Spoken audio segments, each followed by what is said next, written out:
آگے بڑھیں آپ کو خبر دیں، سوات میں منگورہ شہر اور گردنواہ میں شدید بارش اور ژالہ باری کے بعد سیلابی صورتحال پیدا ہو گئی ہے۔ شدید بارش کے باعث پانی گھروں اور دکانوں میں داخل ہو گیا ہے۔ مزید تفصیل جانیں گے جیو نیوز کے نمائندے ڈاکٹر محبوب علی سے۔ کیا تفصیل ہے محبوب، اس وقت انتظامیہ کیا اقدامات لے رہی ہے؟ جی بالکل، آج سوات کے مرکزی شہر منگورہ سمیت سوات کی تقریباً تمام جو تحصیلیں ہیں، تمام چھوٹے بڑے شہر ہیں، وہاں پر شدید ترین بارش ہوئی ہے۔ اور جب بارش بہت زیادہ شدید ہوئی تو اس کے بعد برساتی پانی جو ہے وہ لوگوں کے گھروں میں، لوگوں کے دکانوں میں داخل ہوا ہے، جس کے باعث املاک کو نقصان پہنچا ہے۔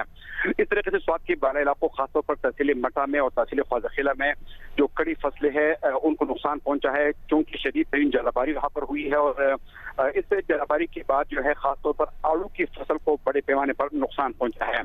انتظامیہ کا یہ کہنا ہے کہ یہ ان ایکسپیکٹڈ بہت زیادہ تیز بارش ہوئی ہے، جس کے لیے خود وہ بھی انتظامیہ شاید تیار نہیں تھی۔ اس لیے جو بارش کا پانی ہے، جو کہ برساتی نالوں کا پانی ہے، وہ اس وقت بھی گھروں میں داخل ہو رہا ہے۔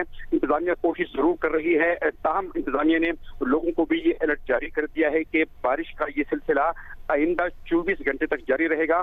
اس لیے وہ تمام لوگ جو کہ دریائے سوات کے کنارے آباد ہے، یا وہ تمام لوگ جو کہ ندی نالوں کے قریب ان کے گھر ہے یا پھر دکانات ہے، تو ان کو بھی الرٹ جاری کر دیا گیا ہے کہ آپ انتہائی احتیاط سے کام لیں۔